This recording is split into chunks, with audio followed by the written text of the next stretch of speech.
नमस्कार दोस्तों, मैं हूं अतुल सिंह। स्वागत है आपका Atul Singh random thoughts and witty talks with Atul. दोस्तों, भारत की अर्थव्यवस्था को समझने के लिए हम अक्सर एक सरल मॉडल का उपयोग करते हैं। हम कहते हैं कि अर्थव्यवस्था 3 हिस्सों में बटी है: कृषि, उद्योग और सेवाएं। लेकिन एक सवाल है, अगर यह मॉडल सही है तो फिर ऐसा क्यों हुआ कि भारत में जीडीपी तेजी से बढ़ी लेकिन रोजगार उतनी तेजी से नहीं बढ़ा? क्यों आय बढ़ी लेकिन असमानता भी बढ़ती चली गई?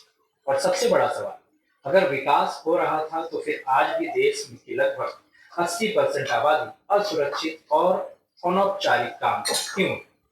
इसका जवाब छिपा है भारत के असली आर्थिक ढांचे में। और वह ढांचा है 3 सेक्टर का असली मॉडल: कृषि, दूसरा असंगठित क्षेत्र और तीसरा संगठित क्षेत्र। 1990 के बाद भारत की जीडीपी औसतन 6% से अधिक की दर से बढ़ती रही, लेकिन इसी दौरान आय असमानता भी बढ़ी है। संपत्ति कुछ लोगों के पास केंद्रित हुई, फॉर्मल एम्प्लॉयमेंट लगभग स्थिर रहा, ग्रोथ का बड़ा हिस्सा आउटपुट में दिखा, रोजगार नहीं, यानी ग्रोथ तो हुई लेकिन जॉब्स नहीं बनी। इसे कहा जाता है जॉबलेस ग्रोथ। अगर हम भारत को सही तरह से समझें तो अर्थव्यवस्था 3 हिस्सों में बटी है: पहला कृषि, दूसरा असंगठित क्षेत्र, तीसरा संगठित क्षेत्र। अब इन तीनों का फर्क समझिए। संगठित क्षेत्र यानी बड़ी कंपनियां, अस्थायी नौकरी, ऊंची प्रोडक्टिविटी, ज्यादा प्रॉफिट, कम रोजगार। असंगठित क्षेत्र में छोटे दुकानदार, कारीगर, मजदूर, ठेला, दिहाड़ी, छोटे कारखाने, कम वेतन, ज्यादा रोजगार। कृषि अलग इसलिए क्योंकि मौसम पर निर्भर है, प्रोडक्टिविटी अलग है, इनकम अनिश्चित है।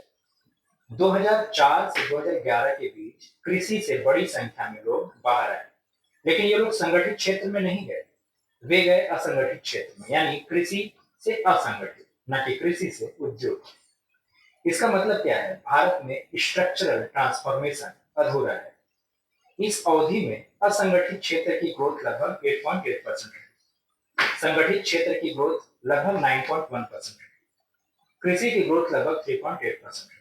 यानी असंगठित क्षेत्र भी तेजी से बढ़ा, लेकिन सवाल है यह ग्रोथ किस वजह से हुई? अर्थव्यवस्था में ग्रोथ तब होती है जब डिमांड बढ़ती है, लेकिन भारत में एक बड़ी समस्या थी असमानता। ऊपरी 20% लोगों की आय तेजी से बढ़ रही थी, लेकिन उनकी कंजम्पशन प्रोपेंसिटी कम होती है। अमीर लोग अपनी आय का बड़ा हिस्सा बचाते हैं, इसके विपरीत निचले 80% लोग अपनी आय का बड़ा हिस्सा खर्च करते हैं, और यही अर्थव्यवस्था को चलाता है।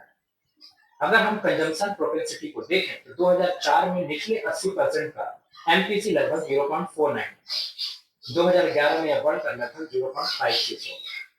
इसके विपरीत ऊपरी 20% का एमपीसी 0.17 से घटकर लगभग 0.15 के आसपास आ गया, यानी ग्रोथ की असली ताकत निचले वर्ग का खर्च था। 2014 से 11 के दौरान जीडीपी ग्रोथ लगभग 6.7% रही, प्राइवेट कंजम्पशन ग्रोथ लगभग 5.8%। लेकिन खास बात यह थी कि कंजम्पशन ग्रोथ गरीब और निम्न मध्यम वर्ग में ज्यादा तेज थी। पर किस चीज की मांग बढ़ी? कंजम्पशन में सबसे ज्यादा वृद्धि हुई साइकिल, दोपहिया वाहन, सस्ते कंज्यूमर गुड्स, बेसिक सर्विसेज, जबकि कारों की डिमांड धीमी रही, लग्जरी डिमांड सीमित रही। यह साफ दिखाता है कि ग्रोथ का आधार मास कंजम्पशन था। यह डिमांड अपने आप नहीं बढ़ी, इसमें सरकार की बड़ी भूमिका रही।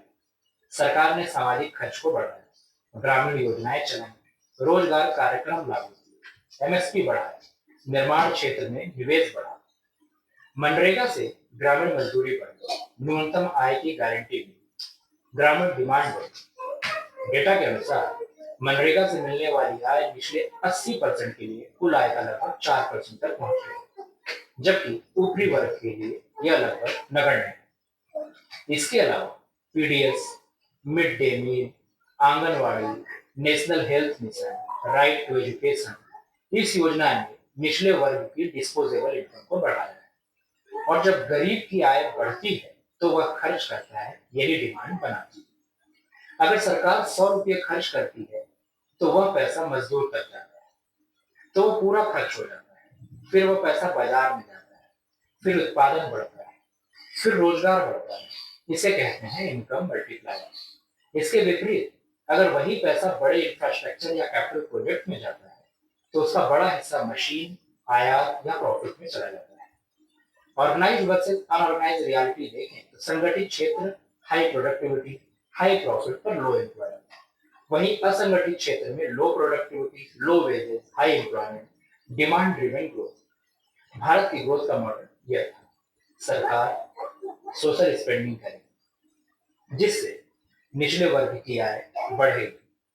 अब जब आय बढ़ेगी तो मास कंजम्पशन बढ़ेगा, जब मास कंजम्पशन बढ़ेगा तो असंगठित क्षेत्र की ग्रोथ ज्यादा होगी, वो ग्रोथ ज्यादा होगी तो जीडीपी ग्रोथ होगी। लेकिन समस्या यह है कि यह मॉडल सस्टेनेबल नहीं, क्योंकि यहाँ प्रोडक्टिविटी कम है, फॉर्मल जॉब्स नहीं बन रहे, इनकम गैप बढ़ रहा है, ऑर्गेनाइज सेक्टर रोजगार एब्जॉर्ब नहीं कर रहा है। इसी अवधि में आउटपुट तेजी से बढ़ा, लेकिन फॉर्मल एम्प्लॉयमेंट लगभग स्थिर रही। इसका मतलब टेक्नोलॉजी और कैपिटल इंटेंसिव ग्रोथ।